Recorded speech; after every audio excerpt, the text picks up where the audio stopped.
Welcome to this event, everybody.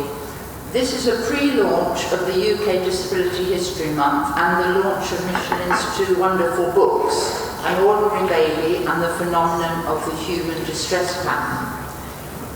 We can have drinks now and you can have them at the end, which will be 7:50.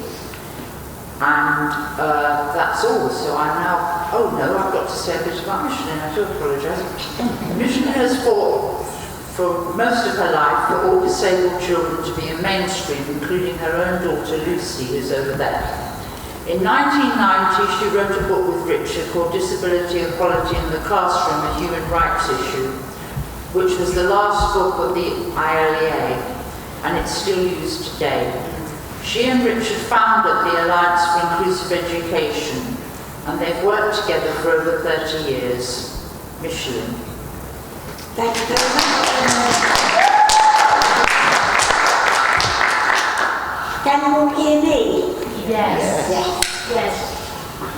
How long have I got? Half an hour. Right. I'm going to time myself. Okay.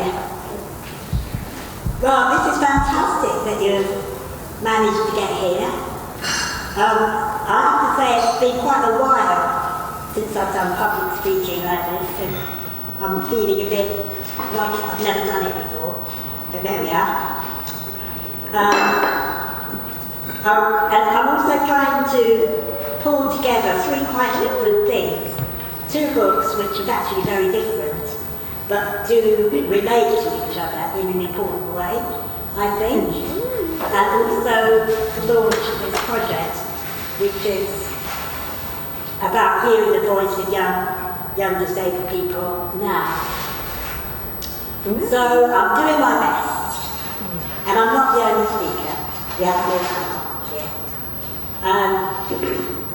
But I thought I would start off by doing something I've been trained not to do all my life, which is blow my own trumpet.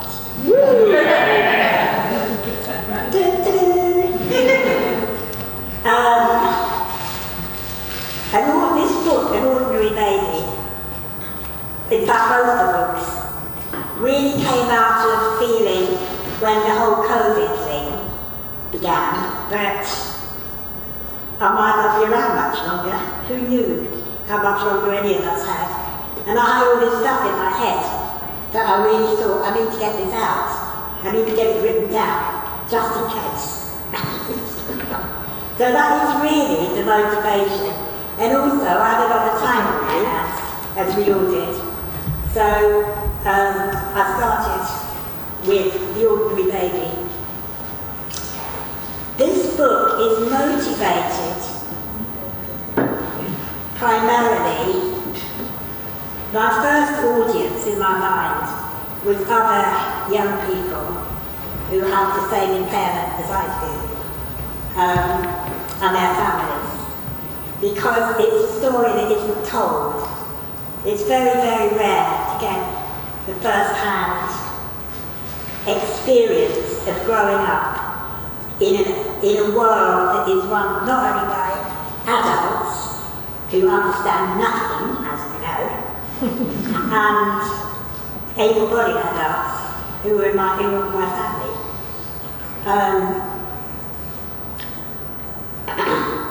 And I'll talk a little bit later about how the other book, The Phenomenon of the Human Distress Pattern, helped.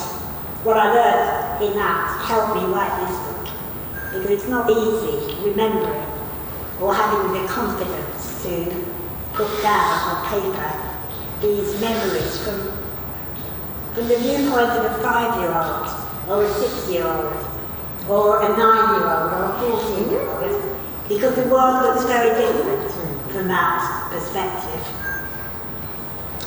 I'm going to start by reading a poem. The poem starts the book, and it's where the book got the title. I wrote the poem before I wrote the book. I have to take the glass, but I can't read. So it's called An Ordinary Baby. Once I was an ordinary baby. Chubby arms, tiny fingernails, a shock of hair, someone to be loved, cuddled and sung to, bathed and fed, close to my mother, the bright future ahead. I felt safe. I was an ordinary baby for 4 short days. Before the cold table, the huge camera, the radiographer's skill revealed my hidden secret. And the world stepped back, abandoning me to forces we could not fight, larger than love, judgment, a redefining of my value, a bleak future, all delight snuffed out like a light. What could I make of this? Left to scream in my hospital cot. I felt irredeemably flawed, flailing in space, my future in doubt. My daddy's eyes saved me, green and sparkly. The delight came back as we looked and looked. The connection once made could not be broken. The look reminded me that I had once felt safe, and I knew, somehow I knew, he would come back one day. Not just to visit, but to take me home. So, that is the background to the whole story. That was the setting in which the book sits, if you like. My thought was that when I was growing up, I never read a book about somebody like me growing up, having a good life. In fact, I don't remember a book about any disabled person growing up and having a good life. Unless, of course, they were Heidi, and she jumped out of her wheelchair and was cured. Or the little girl in the secret garden. He also, it was his boy, wasn't it? Got out of his wheelchair and was cured. That was the only happy ending I ever remember. I didn't ever remember seeing a picture, a film, a book, anything. So I just thought, wouldn't it have been great if I had a book like this to read that showed me not only that all the fears that people had around me were completely unfounded, but my life would be much bigger than anybody would have imagined at that time. Which, of course, is about hope. It's about people having hope, some vision for the future. So that was my main motivation, and it is the audience that I really want to read it. And it isn't only about people with my impairment. I think most disabled children have the same gloomy medical model prognosis, if you like, and parents are very scared. Baking an excellent ice cream machine. I wanted to say a bit about growing up in the 1950s, which is another big aspect of what the book is about. It's not all hospitals, by any means. It's about playing with Baker and making little cat guns and frightening people with them and getting up to all sorts of mischief, which we were allowed to do in those days. A lot of these wonderful things have all been banned by now, but I remember them. And it was a very different world to the world that we currently exist in. And it's also a great tribute to my parents, who were a very interesting couple. But my father was a fireman. We lived next to the fire station. And that also shaped my life, because I saw and lived a value system based on public service and being courageous and risking your life for others. And that also seeped in very deeply into my sort of upbringing. My dad has an interesting story of his own, which is too long to tell you. He could have written a book. He went to a special school himself for children with consumption, an open air school, and left at 13 unable to read and write. And, you know, many people did in those days. And his story has led him to becoming, to being able to be a fireman, and my ally. And he understood, I suppose, from his own experience, that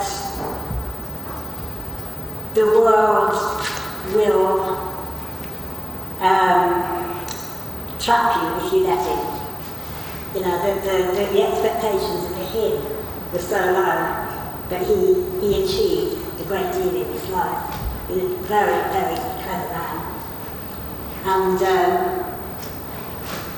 And he wouldn't accept for me anything less than believing that I had a right to everything every other child had.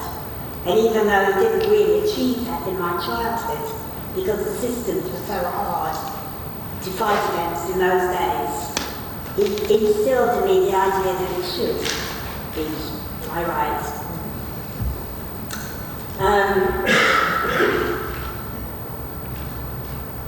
Allies are very important, and they're very important when we're talking about, when Richard goes on to talk about his project, and about how we can help young people find a voice now for themselves, and remember the voice that they had when they were young that wasn't heard. It's never too late to do the healing.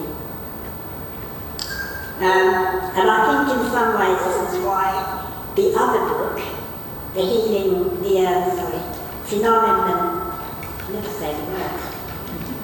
That word is on the cover. Of the human distress camp. Our only real enemy. Is very key to why I could write the first book. Because one of the great events in my life, when I was about 25, is I came across a peer counselling community that had a very radical view. It believed that the main hurts people carry around with them are caused through oppression, not just through somebody hitting you on the head when you fall. I mean, those things hurt as well. But they're almost nothing compared to the huge hurts that we live in. We carry with us by being born a woman in sexist culture, by being born black in a white dominated culture, by being born disabled in an able-bodied culture. Those are the things which really affect us most. And because I came across this community and became involved with it and practiced peer counselling, I got listened to in a way I've never been listened to before. And I knew nobody was trying to make me better. Nobody was trying to cure me or get me out of my wheelchair. That wasn't the point. The point was to empower me to think clearly and to be able to act on that thinking, not be hamstrung by old pain, old distresses.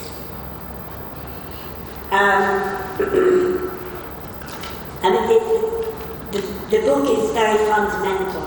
I was very pleased that Richard pointed out when he wrote a review of it that I don't think it was really that because of the underpinning theories or insights that I've been able to bring to it, through that community, that it gave me the courage and the clarity to write this book and to have the nerve, really, to think people would want to read it. It's self-published, and I think that's an important thing. I don't know that either of those books would have been published by a mainstream publisher. It's unlikely, I think. But this world of self-publishing has opened up to so many people these huge hidden histories that you won't get to read, you won't get to know about through any other route.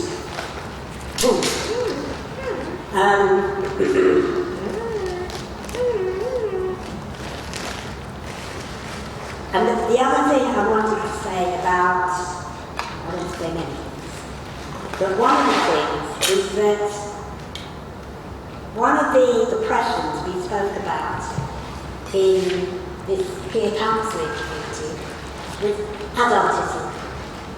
I don't think I've heard that talked about very much in any other context. But if you think about it, it's the one place we've all been, isn't it? We've all been children. We've all grown up in a world where we have almost no power over our own lives. People told us what we could eat, what we could wear, where we should be, what we should learn. You know, you have very, very little agency, I think is the word, as a young person. And yet, young people, which is the other thing I was hoping would come out of the book, can think very, very well. You come into this world a complete human being, not a person you were making. You were real when you were a child. And very often your thinking is very clear. You may not have quite as much information or experience as many adults, but the experiences and information you do have, you can very often think very clearly. And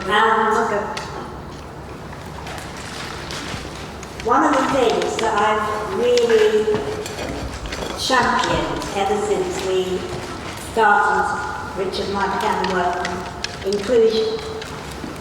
How do we change mainstream schools so it can include children who are currently segregated in specialist schools? How do you do that? People are very scared of it. And over again, we have to keep pointing out that the people who know the answers are the other children in your school. You know. And I've got two little anecdotes that I want to tell you about that. One was a young woman, Esther, who I knew again when she was quite young, 7 or 8, 9, 10, something like that.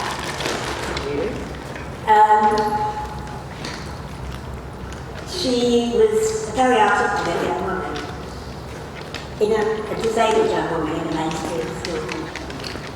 And she heard in one of our conferences or workshops or whatever, teachers going, but really, how can you expect us to know how to help all these children with all these different care, blind children, deaf children, children in wheelchairs, children with autism? How are we supposed to know how to help them all? And I always remember Esther saying, well, you could ask us. And it was just such an obvious thing, because there's actually no other way you can learn. You can only learn how to help me by asking me. There may be other people with the same impairment in this room, but I can guarantee we're not the same, you know, and that we don't have the same needs. But asking them still the penny hasn't dropped yet, as far as I can see.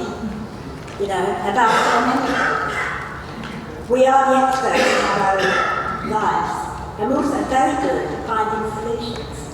And the other anecdote, the other story I wanted to tell you, was about a young disabled young man and his friends in a mainstream school.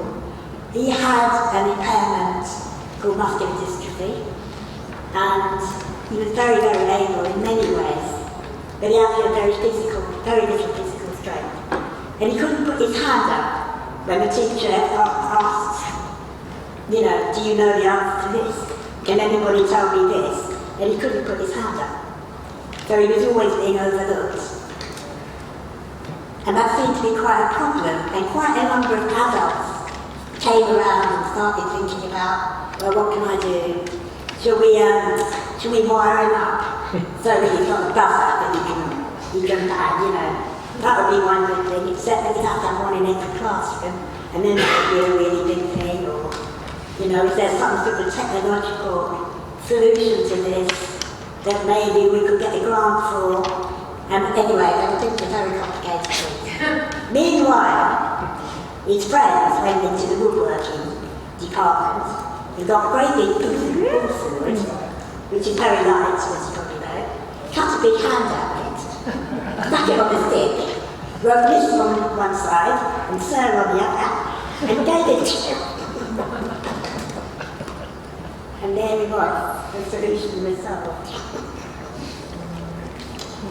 So, it's really important, what I keep trying to stress, is that you ask the right question when you're talking to young people. You ask them what they would do. What's your solution? What do you think would be the way that would solve this problem? Have high expectations that we have solutions. You know, even to the big things, great big things in society. You know. So that is really more or less what I wanted to say about this. How much time have I got? A few minutes. Is there anybody in the room who's read the book? Lucy? You might also be around. I just wanted to ask anybody who's read it. What did you learn from it? One thing that... Oh. I've read both books, so you asked me about those. Oh, well, both books. Showing off now. Really good, sure. Music. Oh, gosh. I'm really on the spot. Okay. So we slightly facetious, but you write very well, but we know that. I suppose in the ordinary baby,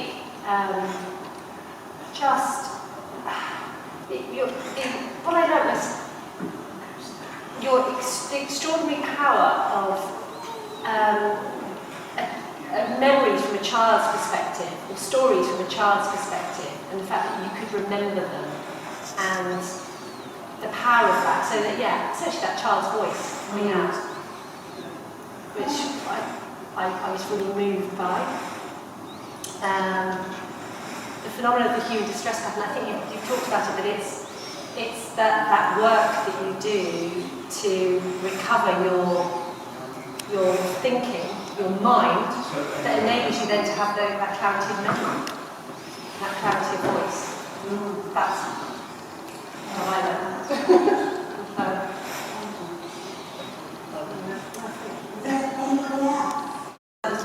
One of the big things for me was how amazing you could remember details. I mean, I don't want to give the story away, but even the things that your mum brought to you in the hospital, and there were so many things that were so wrong about the way in which people responded to the situation, which were never better. That's something that I find extraordinary. There was always hope. There was always incredible clarity of thinking and moving on and beginning to get other people around you to see that. So yeah, thank you for that book. It's incredible. And the illustrations as well, quite wonderful. So, yeah. I forgot to say has illustrated it. One of the things is that some of those memories in hospital have never been, I've never seen recorded. I've never seen photographs, I've never seen it written down. They're just in my head. And that was another quite a big motivation for getting it out there. Yeah. So you didn't keep a diary? No, sorry, you can't join in that way. We can do it at the end, but the time seems to be up because I've got the timing down anyway, but we started very slightly late, so Michelin can finish off. Thank you. Oh, Michelin's finished off. Thank you so much.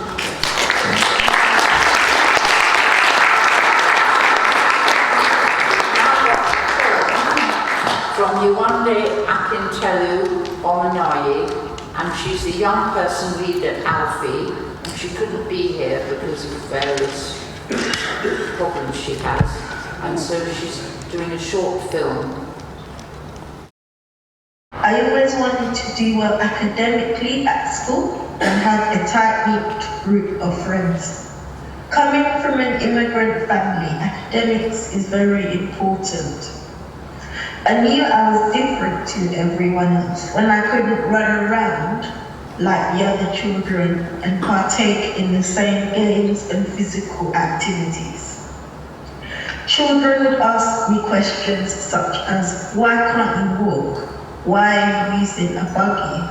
I used a buggy until the age of 6 before I got my first wheelchair. I used to use a walker in primary school called a K walker. I would sit on the back when I was tired and kids would whiz and push me around on it. I felt free and part of something for a bit.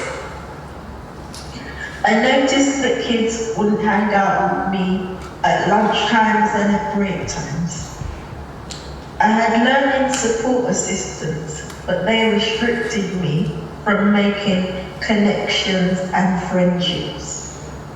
Many of the support assistants were ableists and they didn't have any clue about disability rights. Looking back now, of course, I knew this was discrimination, but when you're that young, you don't have the words to describe it. There were some examples of inclusive practice in primary school, but it still wasn't good enough, I think, academically and socially. I was excluded from certain school trips due to accessibility, and there wasn't enough academic support in my weaker subjects, such as maths. Secondary school, the lack of inclusion increased and it became more of the same. They just expected inclusive education to happen and they didn't really work towards it. I enjoyed subjects such as English throughout my childhood, and I felt supported when the teacher was encouraging. I found solace in impairment groups with other children and young people with the same impairment as I am. And also when I went to physio groups, but I was still left wanting more and wanting them to tackle the discrimination that I experienced. My mum has always been and was always very supportive of me as a disabled person, even though we didn't use disability rights language at home because we weren't familiar with the movement then. She never allowed me to feel ashamed or embarrassed of myself as a disabled person. This came from people at school. I experienced bullying in secondary school. I also experienced comments from other people, such as in the society and the community. It was difficult at school trying to make friends. However, I know that I was privileged to attend mainstream education and get qualifications. even though it wasn't a fully inclusive experience. I also know that I was privileged to get to go to university. It wasn't until I was about to turn 20 years old that I discovered the disabled people's movement, and I started to understand about barriers and my identity as a disabled person. It changed my whole life. I understood that the discrimination that I had been facing was not my fault. I was able to identify with other young people who were experiencing the same barriers, but it was different in the sense that I interacted with young people from various impairment groups, which was new for me. I still felt somewhat left out, usually being the only black disabled person at disability rights events. And also coming from an immigrant Christian family, I couldn't always see all aspects of my identity reflected, even before the disability rights movement and when I was a child. That's why joining somewhere like Alfie's Disabled Black Lives Matter group has been so helpful. I've been able to meet other people that understand my experience as a black disabled person. I would say to any disabled young person who's growing up and struggling with their identity, anything that you're experiencing now is not your fault. The world has just not woken up to how amazing you are. I and many others will keep fighting for you so that we get closer to an equal world for you. But until then, keep believing in yourself. Things will get better. Be proud of who you are. Nick Gray is over here. She's a writer, an activist, currently training as a therapist, has multiple impairments and is a Cambridge graduate. Nix.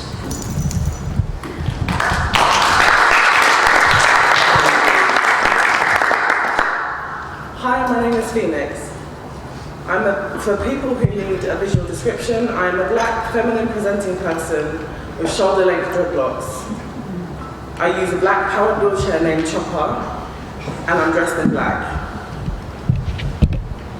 Disco dancing on the moon, bacon and eggs in an ice cream machine. As you can probably tell, I have Tourette's syndrome.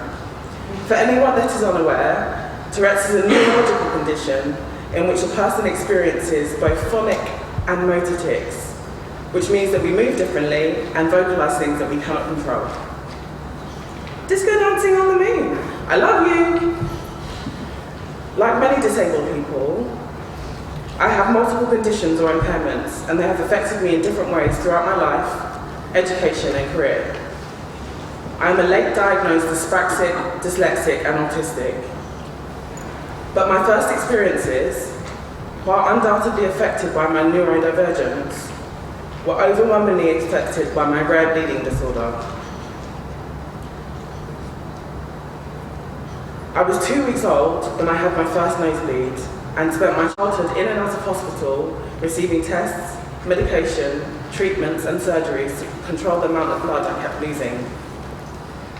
Instead of working with me, after the ambulance had been called one too many times because of my long bleed episodes, my school banned me from playing outside.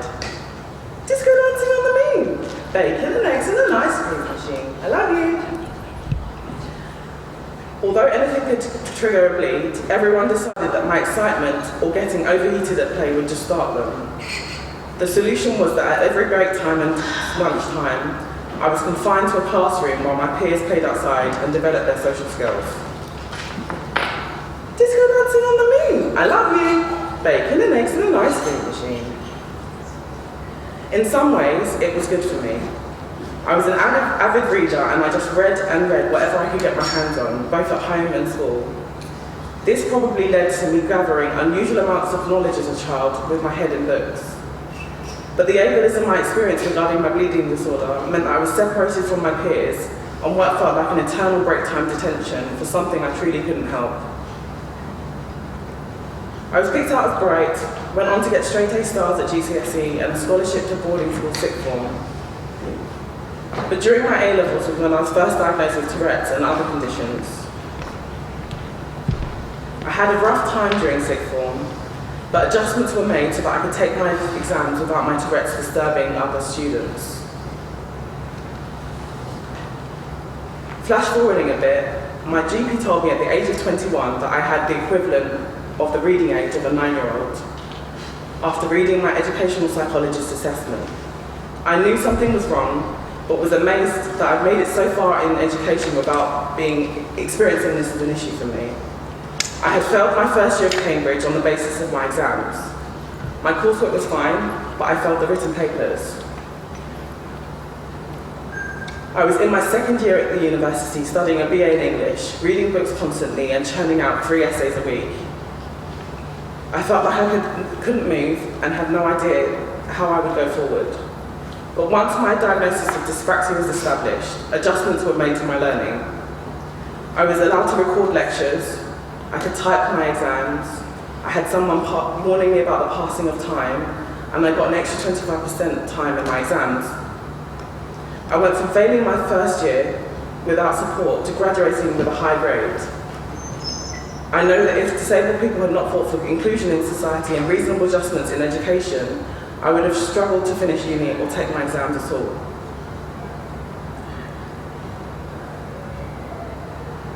I've come to the end of what I've written. But I don't know if have I gone over time? Take a couple more minutes. If anyone has any questions, please go ahead. We've got a slot at the end for questions if people want them. So thank you very much, Nick.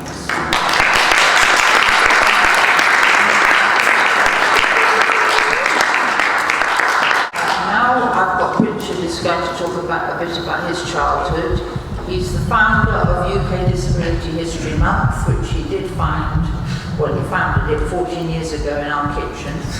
He works tirelessly as General Secretary of the Commonwealth Disabled People's Forum, CEO of World Inclusion and Tribunal member and many other things.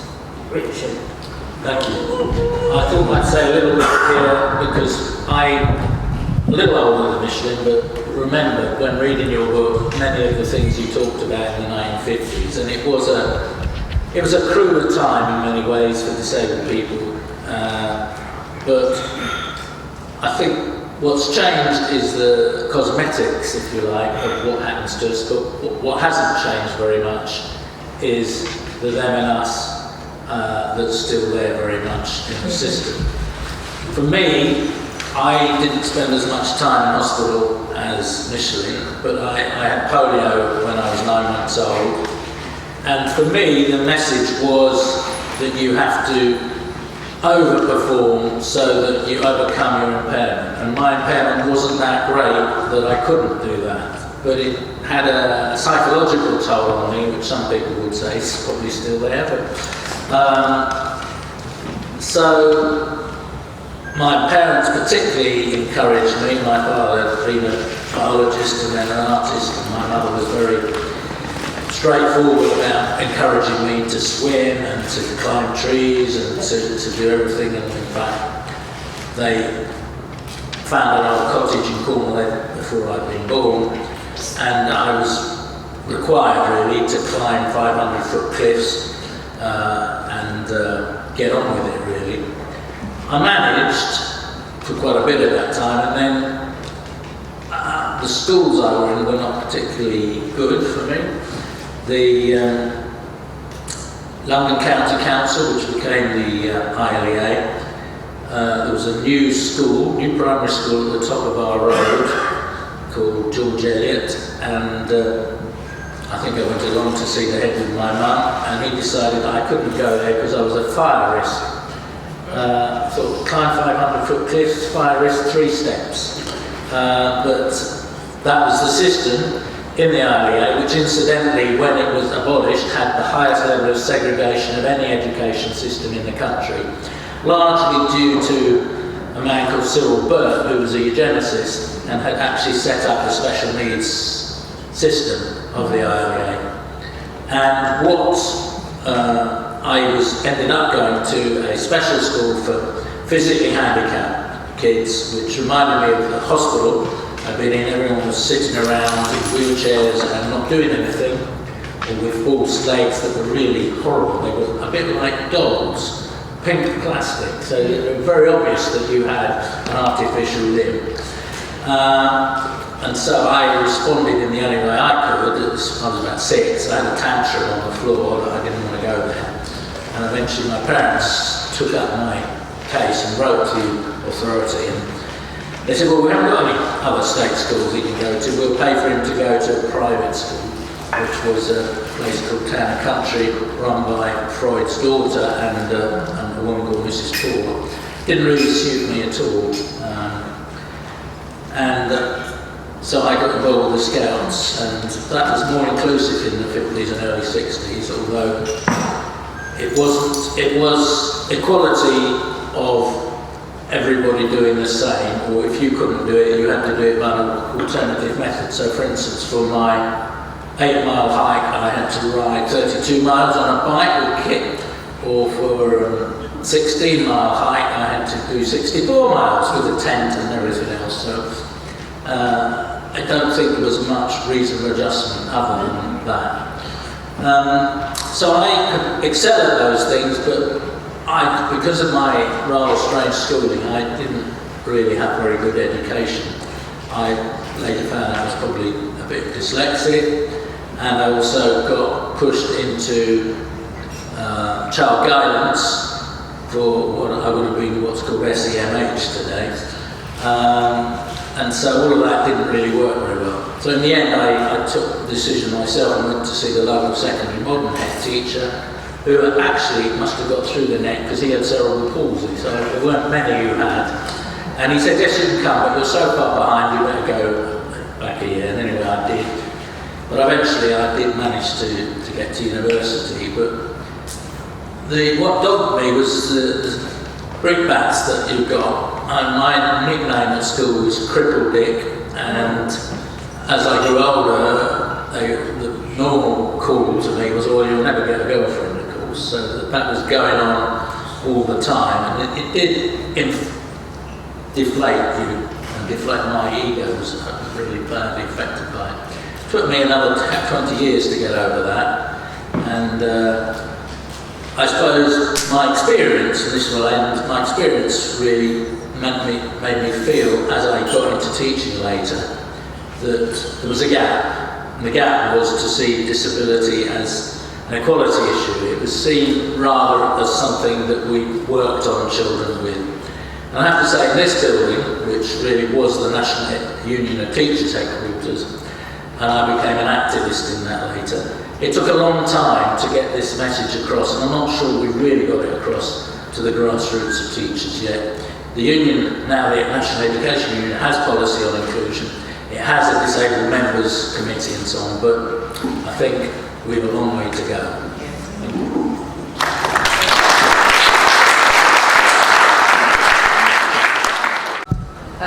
She said, I'm Amber, and I'm on the autistic spectrum. I was diagnosed as autistic at the age of 26, so around 7 years ago. But for as long as I can remember, I have always known that I was different. In fact, I can remember that from a very young age, probably at around the age of 4, I actually asked my mum, Mummy, am I different? And she gave me the simplest of answers, which was, yes, Amber, you are different, but that's just fine. But at that stage, we had no idea that my difference actually had a name.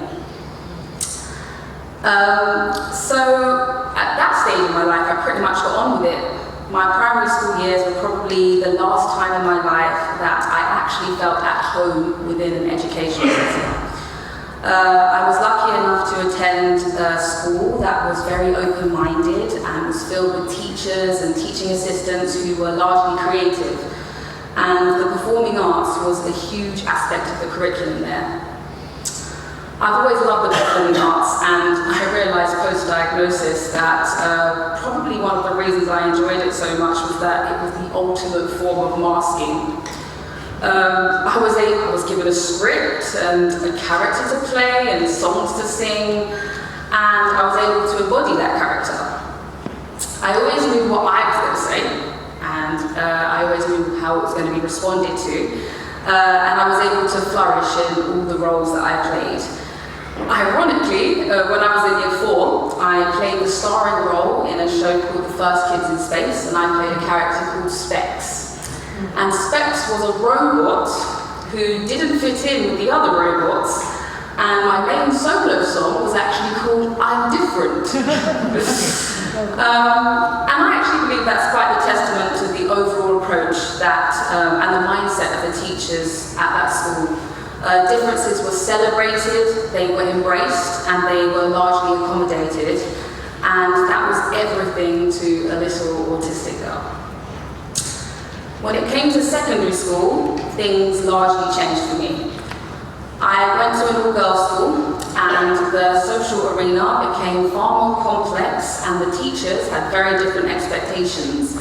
For example, they assumed that we would know that when they wrote the homework down on the board, we needed to actually write that down in our planners and actually do the homework. A concept that in my mind was actually totally alien. School was for studying and home was for home stuff. So when I would come to school with incomplete homework, they called me lazy and then insolent when I tried to explain why. Changing from classroom to classroom and from teacher to teacher, each lesson was another challenge that I faced. And when I found it difficult to transition and acted out of frustration or zoned out to cope, I was sent out of the classroom and placed on reports to monitor my behaviour. When I struggled to fit in with my peers and they began to notice that I was different from them, they pretended to be my friend and took advantage of my social differences. They left me out of things, they picked on me, they bullied me, they stole from me, they defaced my property, and I struggled to understand what was happening. My mother, being the warrior woman that she is, became a regular face at my school, having meetings with teachers and writing endless letters to the heads and MPs. The teachers responded by making me responsible for the treatment that I received. They said things like, have you ever thought about what you might be doing to cause them to act this way? Perhaps if you change your behaviour, they might treat you more nicely. My difference then became something that was innately wrong and bad. I developed depression and a fear of school by the age of 13. I believed it was my fault and I needed to change who I was. So I tried really hard to create masks that would make me more acceptable. But of course, it didn't work, and they saw through me. I couldn't hide my executive dysfunction. I couldn't hide my sensory overload. I couldn't hide the need to stim, to regulate my body. And of course, the nature of autism means that I had a very difficult time articulating what was going on for me. Something that the teachers would often point out to me was, how can I have such an excellent command of English and yet not be able to tell them how I was feeling? So I struggled hugely just to get through each school day. I look back at those days now and I still find myself healing from some of the wounds I was left with. But I remember an English teacher who sat down with me and patiently explained the nuances and metaphors and satire and sarcasm. She opened up a wonderful world of creative writing for me. I remember the art teacher who saw me struggling to regulate my emotions when one of the bullies said something cutting to me as they walked by, and took time out to distract me by showing me how to use oil pastels to enhance the art piece I was working on. I'll never forget how much of a difference those teachers made to an otherwise hellish experience for me. But the main thing that sticks out for me was not once did a teacher question why I was having such a hard time.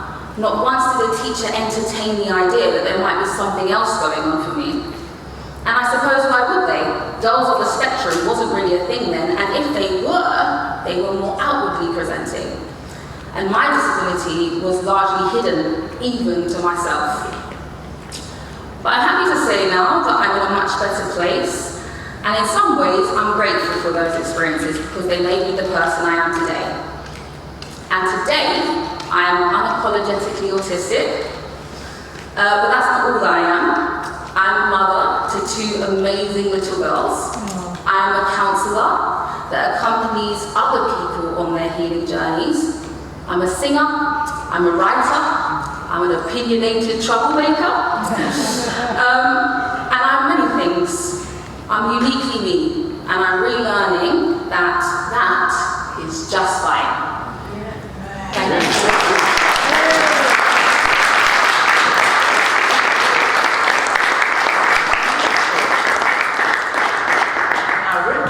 Going to explain a little bit about Exploration 2023, and that's towards the end. And we might have time for a few questions quickly at the end. Thank you.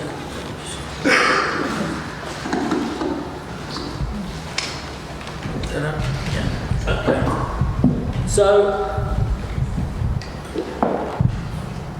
discussing with Micheline, we have lunch about 3 times a year and chew the world over. And I said, I think we're going to do Disability History Month in 23. It's Commonwealth Year of Youth, and it's about time we actually looked at the experience of growing up, childhood, disability, childhood and youth. And that's the theme for this year. Why are we starting 7 months early? Well, because we want input from young people, young disabled people and their peers all over the country, and by that I mean Scotland, Northern Ireland, Wales and England. There's an awful lot going on, or not going on, there's a lot of paper written, green paper, responses to green paper in England and so on. Nothing much is changing. In Wales they're going slightly more, they're actually bringing rights into the curriculum for disabled kids, which is something we're not doing here. In Scotland, they want to go for full inclusion if they can. Northern Ireland, somewhere a bit further back because of their history. But in all of this, we hear very little from disabled young people. And really, I mentioned when I talked about my life that I've done a lot of work working with teachers to change their views, working with schools, training. I ran training, which Chris there was the assistant training manager, and we trained, I think the number was a very large number of teachers, something like 150,000 while we were running Disability Equality in Education. That's a quarter of the teaching force. You wouldn't know now, because government have imposed their view of what needs to happen to education and destroyed the possibility of inclusion and destroy the possibility of listening to young people and their experiences.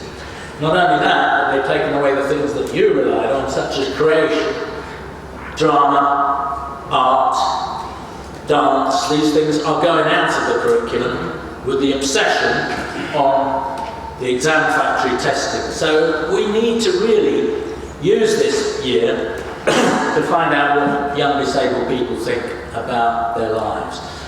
And what we don't want is just to be given back what they've already been told by adults who don't understand their lives. We want to use this as a means of actually raising their awareness to the tools that have made it possible. Everyone here has talked about barriers.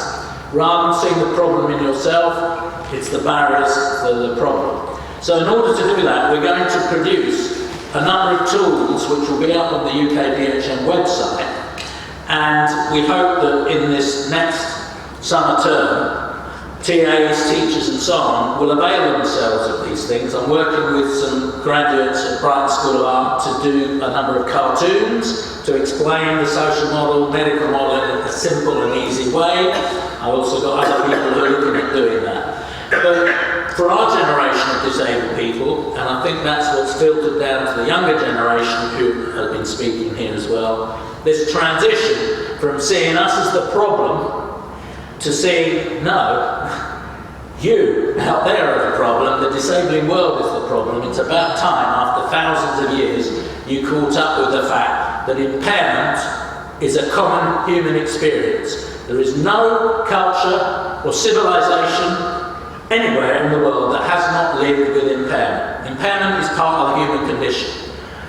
Because we're not gods. We are fallible. And war, as we've seen in Ukraine recently, accidents with the acceleration of cars and so on, we see more and more accidents. And diseases which we eradicate some, but others come along, as we saw with COVID. And now we have, joining the ranks of disabled people, over 500,000 people with long COVID. They count as disabled under the definition in the Equality Act. They have long-term impairments, which affect their ability to do ordinary day-to-day things. So disease creates impairment. War creates impairment. Accidents create impairment. Some of us have genes that create impairment. And though there is the Genome Project and different ways of trying to deal with that, we're still very, very much at the beginning of eradicating any of those genes, and there's a question mark about whether we really want to eradicate all of those. Because people who are born deaf say, well, we're part of a cultural minority. Why should we have our deaf gene taken away from us? So this is a contested area. There is also hunger, which probably disables more children around the world than anything else. And actually, we are moving into a world of hunger now, partly what's happened in Ukraine, but also the obsceneness of neoconservatism, which has led to a doubling of the billionaires' income in the last 2 years compared to everybody else's relative level of income going down. It's happening in this country, but it's magnified across the world. And this country that, despite everything, David Cameron and so on, they said, we will spend 0.7% on aid. What are we spending now? Well, dealing with all the migrants who come, the boat people we're all meant to hate, that takes the top slice. The next is what's happening in Ukraine.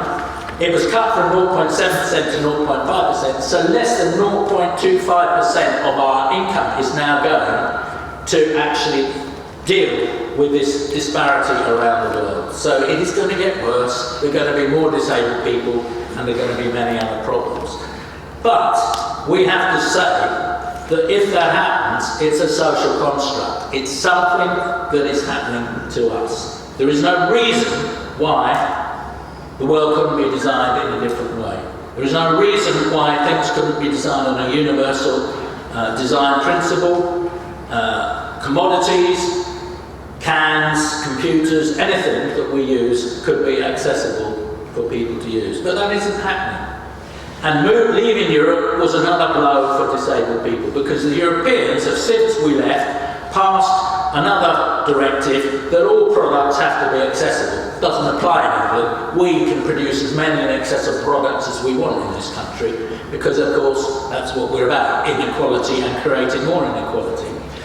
So we need to understand that this is a wider social problem, and we need to find a way of getting this across to young disabled people so that they understand this. And I hope this works, because my other slide didn't work. Maybe a kind assistant over there might come and help me get it working. This is a film which I'll just to introduce it. I did some work on rights for the Welsh Government around 16 schools last summer, because it was so unusual that they actually wanted disabled and non-disabled kids to learn about their rights as contained in the UN Convention on the Rights of Persons with Disabilities. And this was the best resource I found for helping them to understand that. So I'm hoping this will come up. Are you a disabled person? Do you want to know more about your rights? Human rights are the basic rights and freedoms we are all entitled to.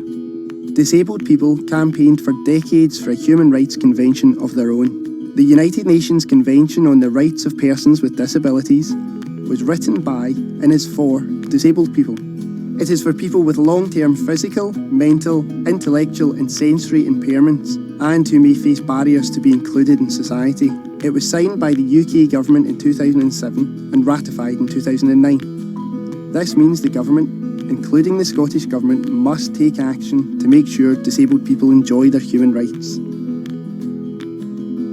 When using the Human Rights Act or the Equality Act, you can refer to the Disability Convention. There are different steps you can take to get involved in the Convention. You can shape decisions, ask questions, share experiences, challenge barriers and influence change. The Disability Convention sets out the full range of your rights, such as the right to choose your own support for independent living, the right to work, the right to equal access and participation in education, the right to be free from violence and harassment, the right to make your own decisions and have your voice heard, the right to take part in and have the same access to sport, culture and leisure activities, the right to decide where to live, who to be in a relationship with, who to live with, the right to information in a way that you can understand. It's your convention, your rights.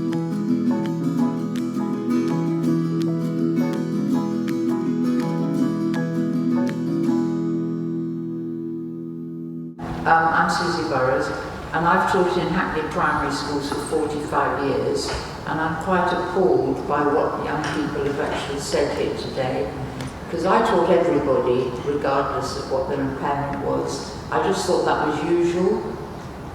All my kids loved school, all my kids thrived, and I just find it incredible that teachers aren't doing that. And I know there's a lot of pressure these days, but I still don't think that's acceptable. That's what I'd like to say.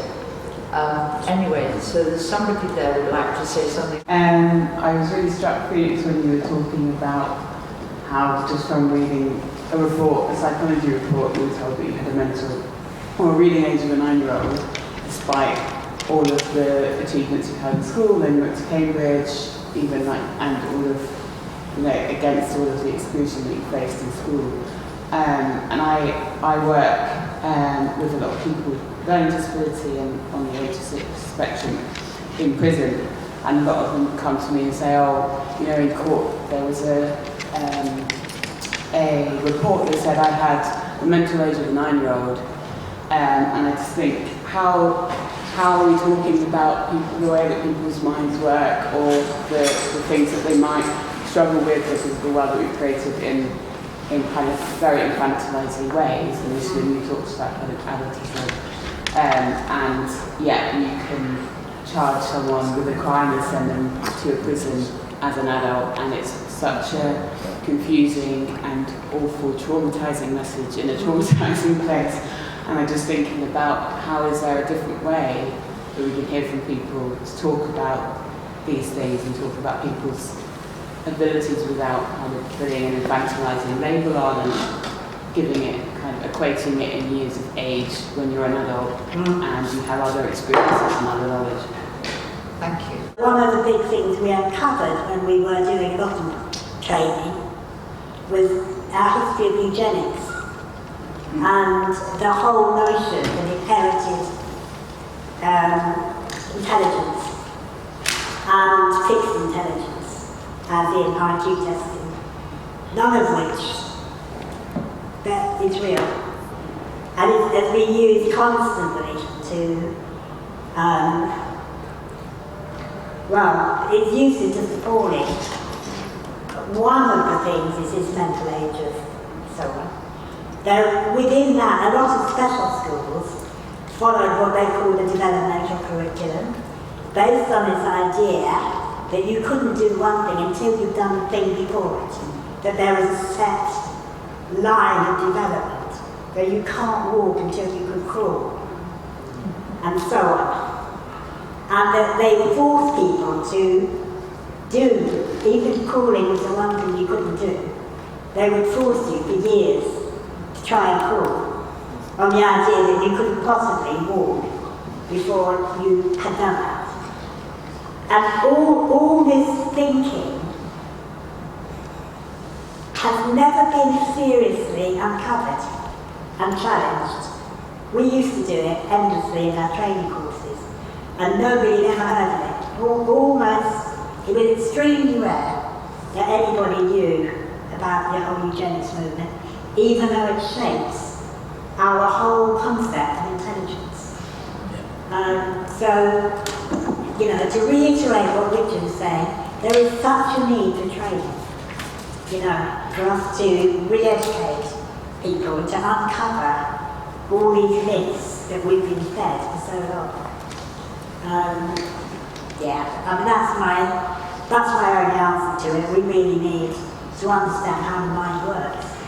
We've called this Exploration 2023, and I've already written to all the teaching organisations, the National Education Union, heads unions and so on, to try and take this on. The National Union of Students, because our age limit is going up to 25. So we will use the social model. We expect people, as part of preparing for this, to begin to understand this transitioning thinking, and we're going to try and develop as many different ways of getting that across to young people as possible. I'm currently working in a special school in Hackney called Ickburg, which has about 102 kids, mainly on the severe end of the autistic spectrum. And I was surprised that they asked me, because they said, of course, if you're going to go disability rights, one of the key elements of disability rights is Article 24, which is getting rid of places like this. So it's a brave head teacher who is actually saying, he said, well, we'll deal with that.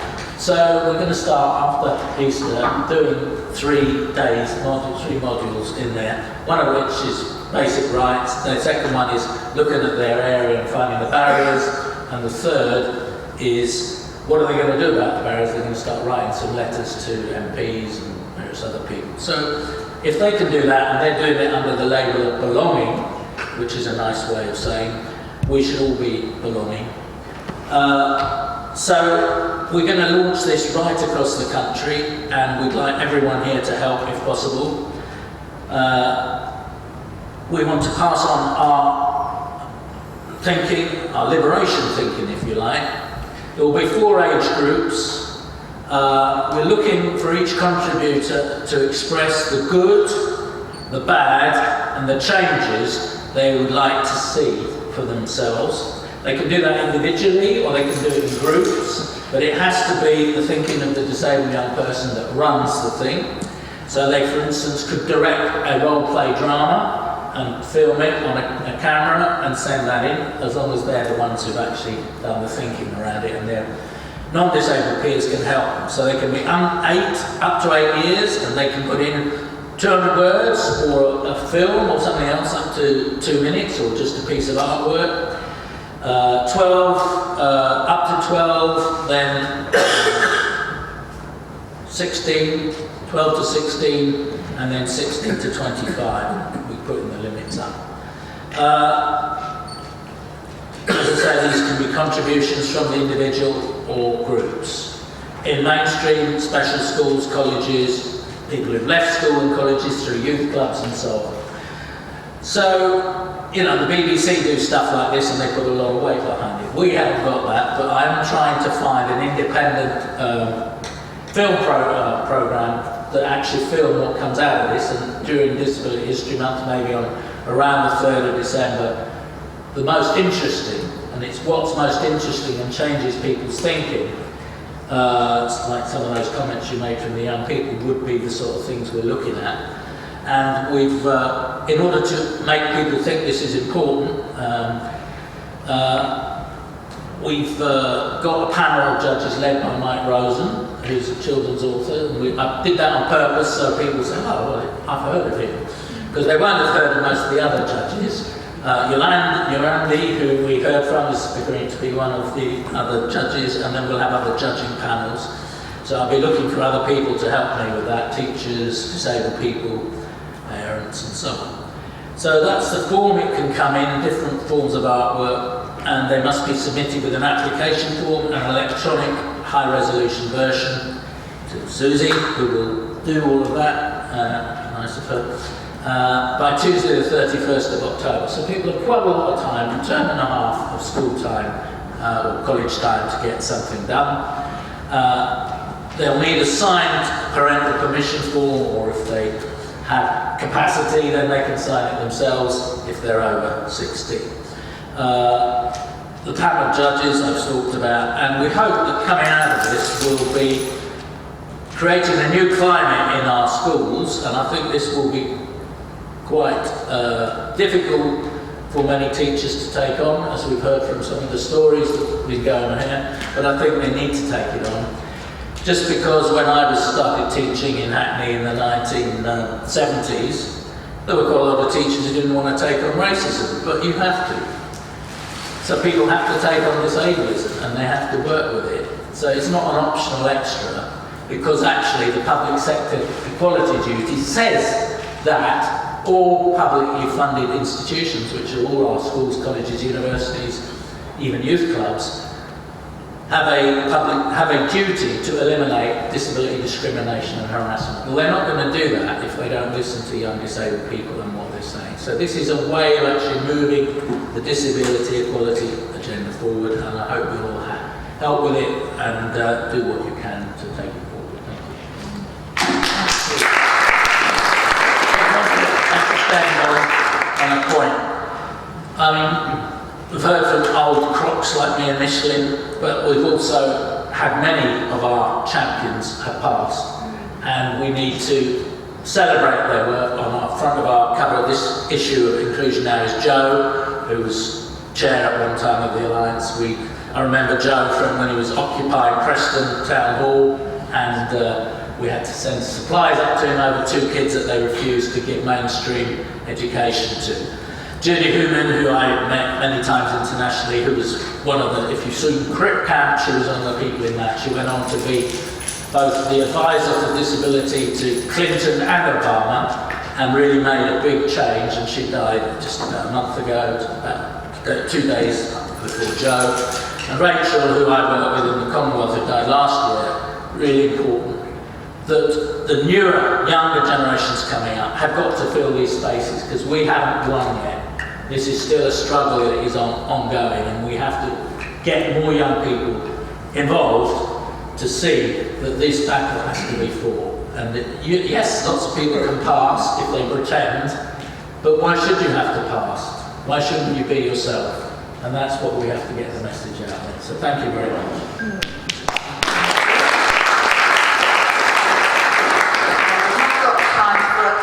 Questions and Mission and Richard can answer. I was wondering if you could just go into a bit more detail on how the government are destroying education for disabled people. You'll be aware there's a teachers' dispute over salaries, and that isn't unconnected to it, because the offer that's being balloted on at the moment, which was made by the government, was not paid for, which means it would come out of school funds, which mean if teachers are paid, it comes out of teaching assistants, and there will be a further reduction in teaching assistants, which will mean it becomes more difficult to include children in mainstream schools. Secondly, in their action plan, they have suggested, while saying we want more inclusion, the actual real money is going into another 55 special schools in addition to another 94 that they've already funded. So that's 150 new special schools. And they're saying, this is what parents want. Well, parents are voting with their feet because of all the cuts that have been on SEN provision and the narrowing of the curriculum.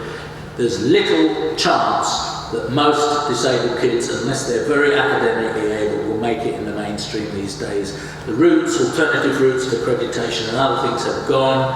The high-stakes testing makes it very difficult, and the training of teachers no longer includes being able to be like a conductor of an orchestra when they're running their class and doing all the different things. They have to be focused on the results all the time, and that isn't conducive to inclusion. And we are going in an opposite direction to the rest of the world on this. The UN have been highly critical. The UN committee had published reports being highly critical of the British government not actually having an inclusion strategy.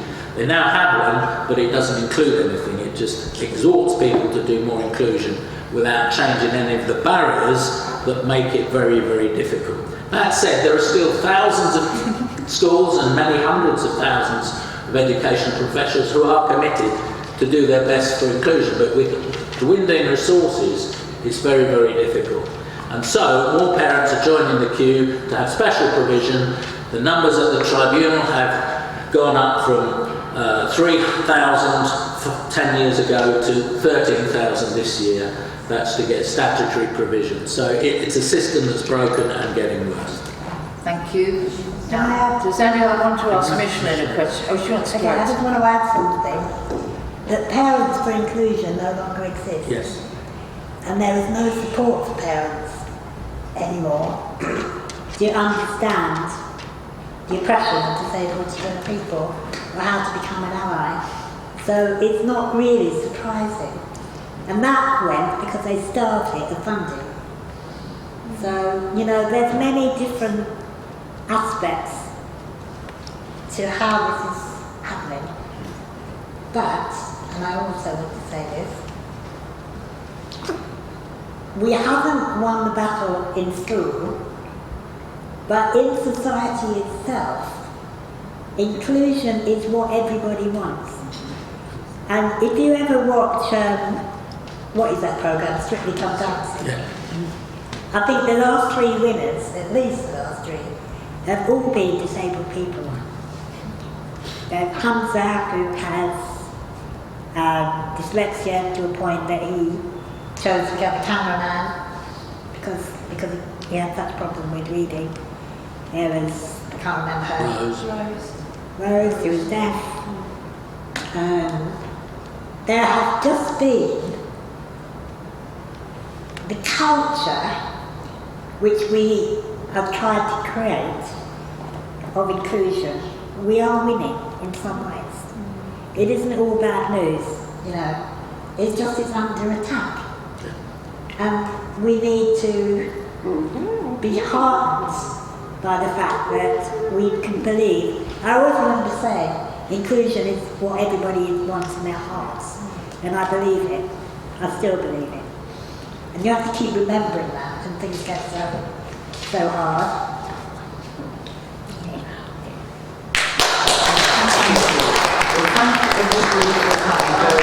Please have those things at the back because we've paid for them, so please have them or take them or something. Thank you very much.